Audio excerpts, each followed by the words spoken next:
This is 7 National News, and in our top story, the UAE's Foreign Minister, His Highness Sheikh Mohammed bin Zayed Al Nahyan, has thanked the Bahamas for their support towards the UAE's bid to host the World Expo 2020 in Dubai. The UAE's Foreign Minister met with Perry Christie, the Prime Minister of the Commonwealth of the Bahamas, in the capital, Nassau. During the meeting, the two sides reviewed bilateral relations and means to enhance joint cooperation, particularly in economic, investment and renewable energy sectors. His Highness Sheikh Abdullah also welcomed the decision to open a consulate general for the Bahamas in Dubai. For his part, the Prime Minister of the Bahamas noted that his country was also eager to strengthen its relations with the UAE and expressed his admiration for the economic development being made. The Commonwealth of the Bahamas is made up of more than 700 islands and derives 60% of its GDP from tourism, while the remaining share is generated by offshore banking services and manufacturing industries. The Director General of UNESCO has described the cultural cooperation level between the UAE and UNESCO as excellent at all levels.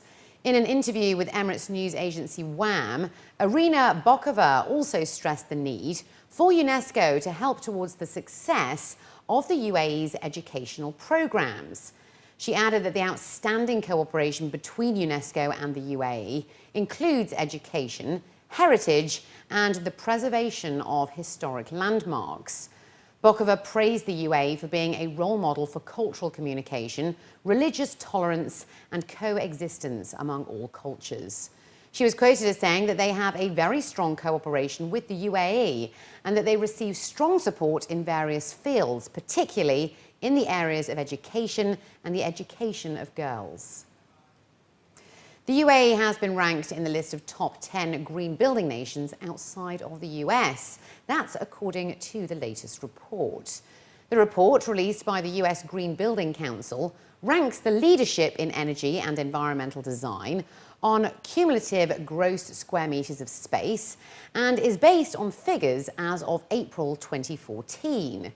The UAE ranks ahead of Finland with 1.82 million GSM of LEED certified space, while Canada topped the list with 17.74 million. China came in second, followed by India, South Korea, Taiwan, Germany, Brazil and then Singapore. Among the UAE projects that were highlighted in the report was the Dubai Electricity and Water Authority headquarters, which has a LEED Platinum rating. According to figures to date, project teams in more than 140 countries and territories have implemented LEED in their building projects. The Khalifa bin Zayed Al Nahyan Charity Foundation has announced that it will provide new healthy meals to students at subsidised prices. According to news agency WAM, the new initiative will be implemented from the next academic year, which will cover students in half of public schools nationwide. Mohammed Haji Al Khoury, the Director General of the Khalifa Foundation, expressed his gratitude for the support from the UAE President, His Highness Sheikh Khalifa bin Zayed Al Nahyan. The UAE will soon become the headquarters for the new GCC police force, whose leadership will be shared on a rotation basis between countries. The announcement was made by the Assistant Secretary General of the GCC, Brigadier Hazza Al-Hijri, at the meeting of the GCC Ministers of Interior in Kuwait. The meeting saw the decision to set up a new GCC police force off the back of discussions to boost joint security that was also put forward by the Undersecretaries of the Interior Ministries.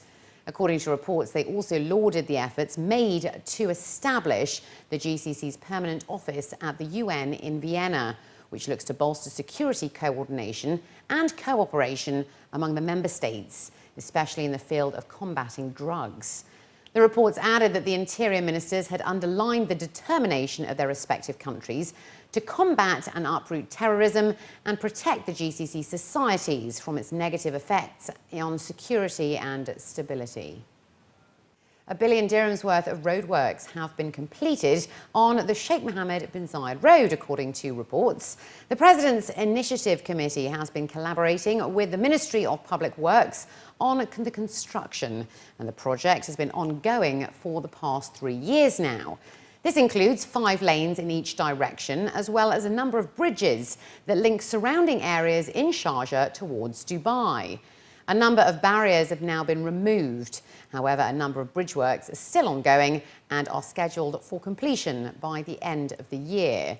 The 140-kilometre-long road reaches from Ras Al Khaimah through Al Quwain, Ajman and Sharjah to Dubai.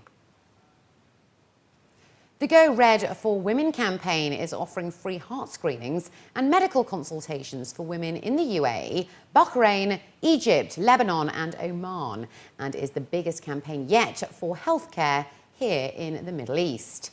Majid Al Futtaim has launched the initiative through its 13 shopping centres in the 5 different countries, in partnership with the American Heart Association and government organisations such as the UAE Ministry of Health, as well as leading hospitals in the region such as the City7 clinic here in the UAE. Through the campaign, experts are trying to dissolve the common misconception that heart disease only affects men. Dr. Yusuf Al-Circle, the Undersecretary of the Ministry of Health, was quoted as saying that heart disease and stroke mortality rates are higher among women than those caused by cancer, tuberculosis, HIV and malaria combined.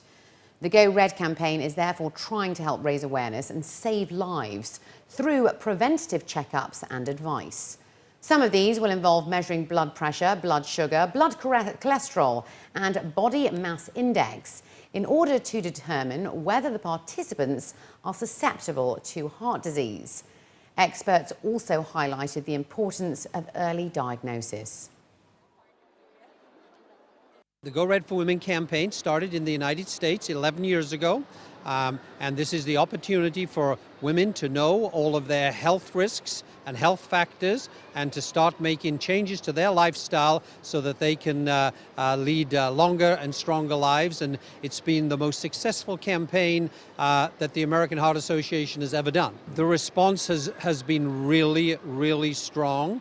And the opportunity for women to know about their risk factors to improve their health, the dangers of smoking, the dangers of a lack of physical activity, those are things that we all should pay attention to, and women in particular can be empowered to lead their families if they take note of this and make some changes to their lifestyle so they can live longer and stronger lives. Usually what we do, we are checking their blood pressure, their BMI, their blood sugar and their other things that for ladies at certain age. Each age group, they have certain time to be checked. Not all the time we're checking for them. So for that reason, as a family physician, usually we advise them to come to us and we sit together, we put the plan according to their age, to their risk factors, to their family history, to know when exactly we have to do these tests to prevent happening. The Ministry of Health, they are having now an initiative from Prime Minister Office to encourage doing primary, what we call it, periodic health checkup for all the population in UAE. Now in the region, many women, they found it to be, it was kind of, we feared that women will be worried about coming and doing testing with people that they don't know at the mall. But then when they came to know that these are all health and health practitioners, nurses and doctors coming from well-known medical facilities, they were really interested, and you can see them queuing and giving from their time half an hour to sit and do all the required tests. And they appreciate what is the advices that was given to them. So we hope and anticipate that this is going to continue, and the women will take the advices that will be given to them at the end of the testing by the doctor into consideration and follow these instructions. 123 wanted criminals were caught at Dubai International Airport last year. That's according to recent police figures. Major General Ahmed Mohammed bin Zayed, the Assistant Police Commander in charge of the gates, made the announcement. and was quoted in a local daily as saying that criminal cases fell from 87 in 2012 to 48 last year, while criminal notifications were reduced from 817 as of 2012 to 653 in 2013. Bin Thani added that the cargo section managed to hold 1,892 illegal and prohibited items out of 2.5 billion tonnes that were handled in 2013. 1,770 were classified as dangerous, 16 were intoxicants, 28 explosives and 78 of different sorts. In 2012, only 658 items were confiscated, which included 500,000 ivory pieces. And finally, looking to other news now, shark lovers gathered on the Palm today to help raise awareness surrounding global shark finning. Divers Down Dubai organised a local finathon today, which saw scuba divers, swimmers, divers, instructors and families of all ages and nationalities swim to help end finning and conserve sharks. The event supports the global initiative Project Aware, which looks to protect the ocean and was first launched back in 2013. The event pulled in a huge crowd at the Riva Beach Club today, where the masses enjoyed swimming challenges, activities and raffles.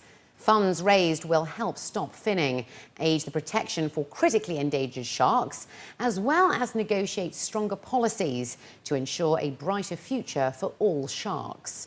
Experts stated that shark fishing is largely unregulated around the world. A lack of education, overfishing, bycatch and finning kills thousands of sharks every day. The UAE is on board. It's illegal to shark fin here, which is fantastic news.